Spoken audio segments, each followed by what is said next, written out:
Capcom might as well remake everything that was already great to begin with. I can just picture the cringe right now. Resident Evil 3 make. But who the hell am I kidding? This game should probably be the new standard for remakes. Completely overhaul the engine, update for modern controls, make a few improvements, but retain the soul of what made the original great in the first place. You want to know how not to start a Resident Evil game? With Food ASMR, featuring a burger I'd expect to see at the Heart Attack Grill, which is unsurprisingly shut down. Look, just listen, all right? She got closer and I got a good look at her. You got to see her eyes, her nose, her whole face. It looked like it was rotting. The Recap Radio would like to remind you that it is still capable of broadcasting in the aftermath of a viral outbreak. Until, of course, the plot calls for it to malfunction. No need to be alarmed. Everything is perfectly fine. This zombie not only rises after getting hit with a semi, but the trucker slammed on the brakes while driving in the rain. How he didn't spin out of control and crash right there and then is something only the gaming elder gods could explain. And if you look closely, she doesn't even look all that banged up. Oh, Claire, I am utterly appalled at what they did to you. Made you look like a Mass Effect Andromeda default character. Still don't understand why they didn't just stick with your Dark Side Chronicles look. Not even the badass noir outfit could help out. Also, while I'm still on the subject of outfits, I know I'm really reaching for this one, but why couldn't they just give Claire her gloves for the classic outfit? I mean, they did so for the noir costume. It's really not that difficult. Details are important. Well, look at that. Just when I was about to finish this damn video, they go ahead and release the 1998 original costumes. I retract my previous statement. This is quite the compromise I can make. Speaking of noir, Resident Evil 2 Noir is something that I never knew I wanted, but damn does it look fantastic. I am definitely going to go back to replay the game in this mode. And if you have it, give it a try.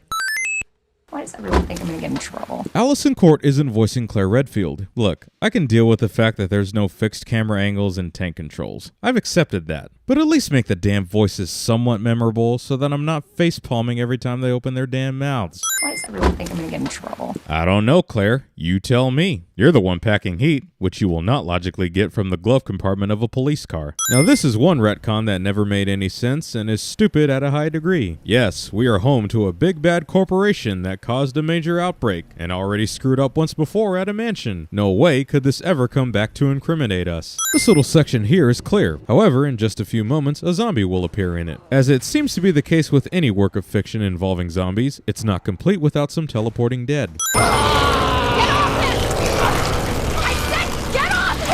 See, it was somewhat charming in the original when Claire was befuddled when she interrupted a zombie feast. Not so much here. You clearly saw someone else got chomped on before entering here. This is clearly not normal human behavior. You know what's funny? You can empty Leon's entire clip while he is in the convenience store, but once he escapes, he'll still have one bullet left to save Claire. Gotta love the power of that cutscene magic. Yeah, that headshot was a random chance. Zombies usually won't go down with one headshot in-game. There's that teleporting dead again. I see that it's still convenient that Leon and Claire can just drive into town without passing through a blockade. Or did it collapse on the same day that they arrived in this one as well? What if we're the only ones? What if there's no No, survivors? there's survivors. It's a big city. Yes, one that strangely gets bigger with each interpretation, which would actually make sense if we lived in an alternate timeline where Raccoon City wasn't overrun by the undead. I cannot be mad at all that Claire gets her revolver without having to obtain a special key in Scenario B. Getting to play as Red Dead Redfield makes me love Claire even more than I already do. David, Marvin, you there? I found a way out. It's in here. You do know you can just go through the front door, right? Go to the front gate, pop some zombies, clear the way, and escape. There's no reason for you to escape through this parking lot. What's worse is that the game tries to cover its ass by blocking off the front door later on, as if there wasn't already an outbreak before Leon and Claire arrived, and as if the close-to-death Marvin managed to create the blockade all by himself. The hallway this officer is in leads directly down to the basement parking garage. Yeah, it's locked, but you'd be hard-pressed to convince me these officers don't know the layout of their own damn police station, and that's coming from me. Just like its original, this game couldn't resist having the rule of three cliche. Dumb limitations continue to be one of the great enemies of Resident Evil protagonists. Mr. X looks like Nick Valentine got juiced up on some of those delicious T-virus steroids. This door is heavily boarded up, yet zombies will bust through it in just a few moments. But the little boards you pick up throughout the game that aren't so hefty will do the trick. I'm just gonna say this right now, the body physics and gore in this game are impeccable. A new standard has been achieved in horror games, and every other developer from here on out is gonna have a lot to measure up to. I see that my boy Marvin is a big fan of the saving the hero in the nick of time cliche, which is odd since I explored the entire lobby beforehand and he was nowhere to be found. I'm sure you did what you could, Leon. Does anyone know what started this? Really? Just like that, huh? Leon just automatically transitions into his police uniform when there are no lockers around and all the doors are locked with a spade key? Actually made more sense in Leon's scenario B where he did get his uniform in a locker. So nobody knows what caused this? There's a lot of theories.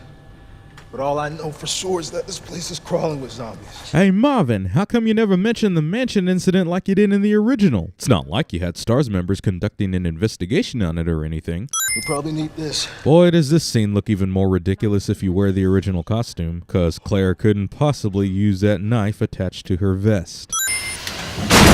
The most pathetic jump scare imaginable. So, we're not going to get any context for this scene this time, huh? No police officer being overrun by zombies and accidentally shooting the pilot that causes them to crash? Just a random occurrence, huh? I take it you don't have the key. No, I don't. It's good to see your face, though. How are you holding up? You know, Claire, you can drink that rainwater if you're feeling that thirsty. You find your brother? I did actually. He's... No, Claire, you found information that Chris is in Europe. That's not the same thing as actually finding him. I tried, Leon. But I couldn't stop it. Marvin, you might as well just say, sorry, Leon, I'm the black guy in this horror story, therefore I am obligated to die. We can't let this thing spread. We can't let this thing spread, even though the entire city is already screwed and infested with zombies, making my entire statement pointless. So one really cool thing about this game is the defense items that were introduced in Resident Evil 1 Remake return. And better yet, the combat knives you obtain actually have weapon degradation, forcing you to carefully strategize, ultimately bringing us back to our survival horror roots. Ah, don't I just love it when everything comes full circle. So, when starting scenario A, you find your way to the police station, try to help a police officer, watch him die, get saved by Marvin, search for the spade key, hear their helicopter crash, and end up meeting Leon or Claire outside. When you start scenario B, you automatically end up at the police station, hear the helicopter crash, and meet up with Leon or Claire. That is quite the time jump, even if both of these scenarios aren't happening simultaneously. You need help. Why? He's right behind you. Sherry says this before Birkin actually appears behind Claire. Behold, ladies and gentlemen, both Claire and Leon get to fight Birkin at this stage in the game, even though one of them should have already dealt with him in scenario A. So, where's your dad? He, worked with my mom, but he's gone. Wow. Both of my parents are gone. It's just me and my brother. Aw, how adorable. They're essentially bonding over the dead parent cliche. Tie. Okay then. You tie her up now or she dies. Sherry, come here. What are you gonna do to her? None of your fucking business. So you know all that subtle creepiness Chief Irons had in the original? Yep, let's just completely eliminate it while doubling his wickedness and douchebaggery. That'll make him a more compelling villain. Sherry loses the pendant even though it was wrapped around her neck, and somehow Chief Irons didn't notice it. I see that Ada is also a fan of the saving the hero in the nick of time cliche. Ada wears sunglasses at night. Lower it. Yep, just like I had thought. Ada lost a lot of her seduction and charm once Sally Cahill left. Lower it. FBI. It's always super easy to create a fake FBI badge in fiction. FBI, huh? What's going on here? Sorry, that information's classified. Sure, all of Raccoon City has fallen into chaos and overrun with zombies. I'm sure you'll be able to keep that information classified for long, especially when you reveal Ben was your informant in just a few minutes. Just like in the original game, Leon somehow reaches Ben before Ada, even though Ada went before him. Irons. You mean Chief Irons. Is he still around? Who cares? He's the bastard that locked me in here. I'm sure he had a good reason. He did. I was about to blow the whistle on his dirty ass. If you were going to blow the whistle on him, why did he leave you with the parking permit and kept you alive? He's already shown he's not above murder, and leaving you with the only way to escape, regardless of locking you in a cell, is quite the oversight. I was about to blow the whistle on his dirty ass. Yeah, you might want to rephrase your words there, Ben. If you play Claire A, Leon B, the kennel will be destroyed out of order. It'll be ravaged by lickers when you first go through it, and then be perfectly fine the second time you go through it. Guess they didn't take into consideration those of us who weren't going to be suckered by by advertising. You want to know what made Mr. X so terrifying in the original? That he only showed up in one scenario. Kind of diminishes the scare factor when he shows up in both scenarios in this game, often in the same spots.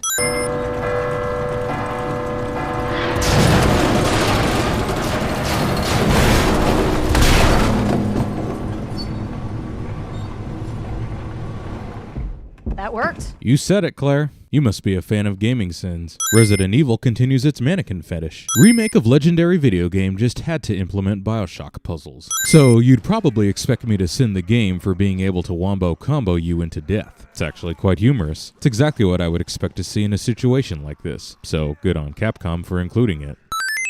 So you know one of the only bad parts of the original Resident Evil 2? Yeah, let's make that segment longer and put a forced stealth segment in it as well. I don't know what's more insulting, Chief Irons locking up Sherry in a room with an easily accessible hole in the wall only blocked off by duct tape and cardboard, or Chief Irons locking up Sherry in a room where she can solve a puzzle that gives her scissors to access said hole in the wall only blocked off by duct tape and cardboard. It's a sin either way. Apparently, every villain in horror stories loves to listen to classical music. Apparently, the G-Virus also grants the gift of teleportation, seeing as how Birkin appears out of nowhere without making any sound or breaking through any doors. Remake of classic video game rips off the impregnation scenario from Alien. Where are you? The orphanage. The orphanage. Where is that? In the neighborhood. You'll find it. You know, if you want someone to meet with you, you might want to give them specific directions. Claire's not even from this town.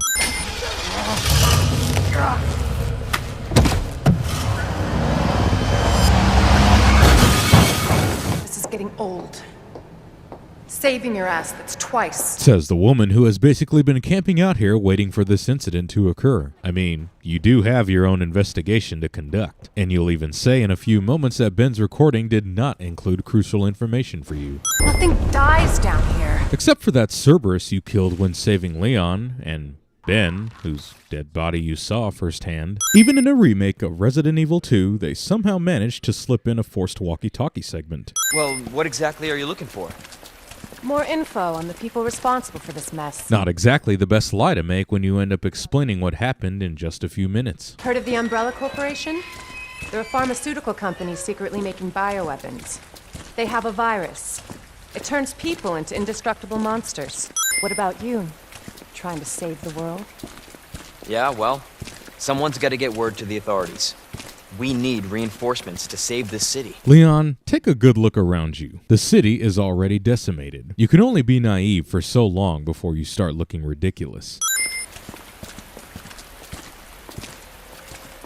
Road's out. Did you really need to go to the edge of the gap to confirm that? So instead of Kendo being a creepy pervert like he was in the original, they decided to make him a grieving father. Nice try, but I know a poor attempt to get a cheap emotional reaction when I spot it, especially considering we already have a child in Sherry that I'm already invested in saving. Well, it's not a modern Resident Evil game unless Leon is running away from something while facing the camera. Come on, Leon, wave that Wiimote.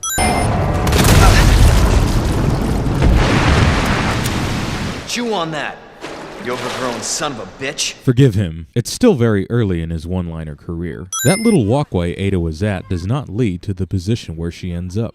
Well, look at that. Of all games out there, this is the one where the Mass Effect elevator decided to make an appearance. Stop! Annette couldn't hit Ada with those first 3 shots, but she sure could hit Leon with that 4th one. And she got even more sloppy in the remake. I'm right outside the facility, in pursuit of Annette. There is no reason why we shouldn't be able to hear the other person on the radio. Otherwise, Ada shouldn't even be able to get a signal this deep underground. Yeah, this technology is a little too advanced for 1998. Besides, seems like every AAA game these days needs to have some sort of see-through line-of-sight hacking mechanic. So as we'll find out, the green ID wristband is for visitors and basically acts as a guest pass for touring Umbrella laboratories. Why Umbrella would issue guest passes when they've clearly been conducting illegal experiments in said laboratories is anyone's guess. You don't cooperate, I'll get a sample from the nest. But that's your plan anyway. No use in threatening her when she's already tried to kill you twice. You know, with that wound and being trapped in a sewer, it's a wonder how Ada doesn't naturally get infected. The front door to the orphanage is open, even though it was chained up when Sherry attempted to escape. I'm not gonna lie, seeing Mr. X get wrecked by Birkin is one of the most badass moments of the entire game. So much so that I'll take off a few sins. First person point of view at critical plot moments. I'm surprised Annette is able to keep her balance with her heels standing over that grate. Want to know how brain dead the creators of the G virus are? They believe that G will surpass humans, yet in the same document they claim subjects infected with the G virus will begin to lose intelligence immediately and will only be driven by the instinct to survive and reproduce. Intelligence being the whole reason why you were able to create the virus in the first place, while surviving and reproducing are actions humans naturally do already. Should have just left out those pages and skipped to the part where G-virus subjects will be impervious to traditional forms of firepower. That way you don't automatically look like a Looney Tunes villain. So G will also seek out those who are closely related DNA-wise and most likely implant an embryo in its biological children. So it's an incest virus. Japan, I know your culture is ahead of the curve most of the time, but you might want to tone it down in this instance. Sherry, I told you, I cannot leave here until my work is done. That's what you always say. Annette is talking to Sherry, who is trapped in a sewage disposal. So nobody's going to question why there's a comm system installed in a sewage disposal? They tried to cover their bases by using a digital video cassette, but GoPros didn't exist back in 1998. Both Leon and Claire have the misfortune of solving the same damn chess puzzle. And they both get to fight Birkin in the sewer, despite the fact that there should already be a destroyed ceiling in the power room during scenario B. Sherry ends up having a G-virus embryo implanted in her, and Annette ends up blocking her in this sewage disposal. Yet she won't insist on curing Sherry until Claire gets involved, even though she already had the means to do so. I see they missed modeling the currently equipped outfit in the monitor screen. Annette is speaking to Claire and Sherry from her lab, which is at Nest. Yet she somehow got to the lab when the only way to get there is through the tram, and the tram is still at the sewers. Calling it a chemical flamethrower is a bit of a redundancy, don't you think? As opposed to an organic flamethrower or a natural flamethrower. We have to get to the nest. Nest? Umbrella's lab, right beneath us. Not to be too nitpicky, but the tram that leads to the lab travels down diagonally. The lab is not directly beneath you. Ah, so Ada's the one who gets to put on the moves this time. Wow, you guys are really gonna make me do this, huh? Okay, you asked for it. Be gone! I don't know what I'd do without you. Are you kidding me? You were doing just fine without me, so I came along and got you all sorts of trouble. You must have missed the part where Sherry explained the reason why she went to the police station in the first place was because she was scared. She called the police as well as her mother, and nobody answered. She would have been in trouble regardless of your involvement. I know it seems like your mom doesn't care, but Yes, Claire, that is exactly the case. Annette made up any excuse she could as to why Sherry went to the police station and didn't even bother to treat her until you pleaded with her. there's gotta be something here. Antiviral agent. That's it. How convenient that the computer is on the precise page Claire needs that provides crucial information. Man, even in zombie form, people are desperate to eat ass. Ivy monsters have basically been reduced to bootleg regenerators. Just couldn't resist putting in an Arkham puzzle, could you, game? I know I should have mentioned this already, but my goodness, the spark shot is so much better in this game than it was in the original. Gotta give props where they're due. Kind of strange how you have Umbrella employees panicking over how to stop Plant 43, yet there's a solution and formula to create herbicide that stops Plant 43, meaning they had already taken the necessary precautions, but didn't act on them. Dr. Birkin, you'll come along with us quietly. You think I didn't know you were coming? I mean, clearly not. Otherwise you would have been more prepared. That or you wouldn't have been caught in the first place. Hold your fire! What the fuck were you thinking? Our orders were to bring him in alive! Way to ruin Hunk's character, you bastards. What makes him so badass is that he always keeps his cool. He's calm, cold, collective, and callous. He doesn't lash out at his subordinates regardless of their incompetence. Also, his orders were not to bring Birkin back alive. The order was to obtain the G-virus at any cost. Why they changed it to apprehending Birkin being the primary objective is eye-rolling to say the least. Now this is a sin of convenience if I ever saw one. Sherry's pendant is the key that accesses the storage containing the antivirus, meaning Annette would have never been able to treat Sherry if Claire didn't stay. And it makes even less sense for Leon. Leon, where the storage is already opened, despite him not having a pendant and this entire west area being locked off until now. Annette, you were not injured the last time Claire saw you. Game really needs to make up its damn mind. You can't have A and B scenario canon while at the same time making certain situations inconsistent, like having Claire and Leon engage in the same Birkin boss fight at this stage in the game. What about Sherry? How could you just leave her all alone while Raccoon City burned to hell? I couldn't let my daughter grow up in a world with a G-virus in it. Then why the hell did you allow your husband to create it in the first place? Your umbrella, too. You're telling me you weren't involved in this? Yes. But we never meant for this to happen. I believe what you meant to say was, we never meant to cause a massive outbreak that ended up killing many innocent people. Nobody creates a mutagenic virus with good intentions. Wouldn't be a modern Resident Evil game without a boss that has obvious weak spots. Target has been neutralized. After this boss battle with Birkin, the computer says target neutralized, and that doesn't make any sense. This is a laboratory conducting experiments with viruses, not a military mission or covert government operation. Attention, unauthorized removal of a level 4 virus detected. Well, isn't that perplexing? The computer can detect who is unauthorized to remove the virus, but not who is unauthorized to access the storage containing the virus in the first place. What does that mean? It's a self-destruct code.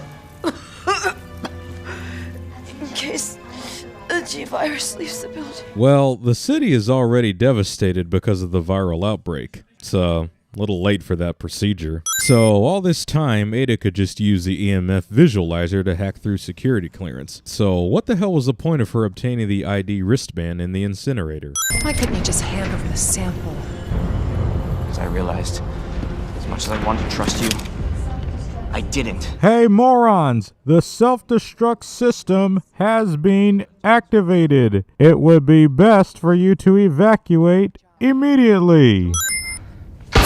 Annette was able to shoot Ada even though Leon was directly in front of her when she took the shot. Ada falling to the depths is head-scratching to say the least. Those of us who have played the original know this is complete bullshit. The only way she could have survived is if she used her trustworthy grappling hook, which makes me wonder why she never used it when we were controlling her. And she would have had to have pulled that off and escape with an injured shoulder and leg. Leon was somehow able to communicate with Claire even though these monitors were turned off. The lever was just to activate the train, not the comms.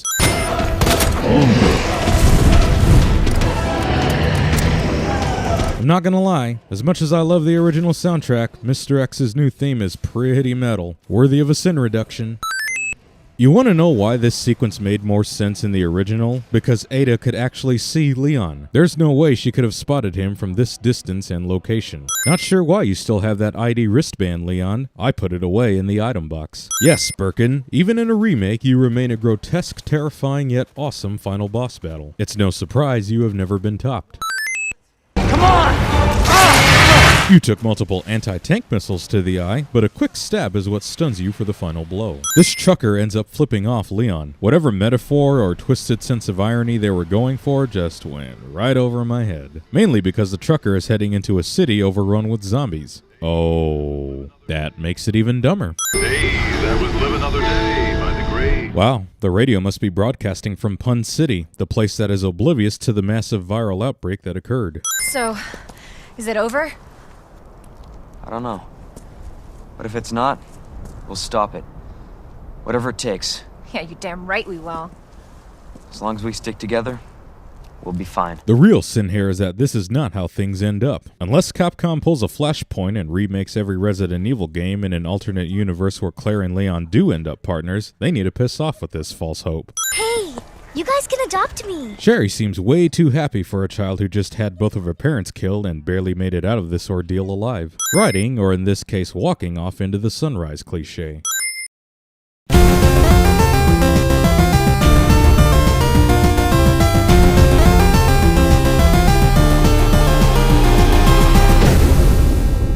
Guy's a maniac.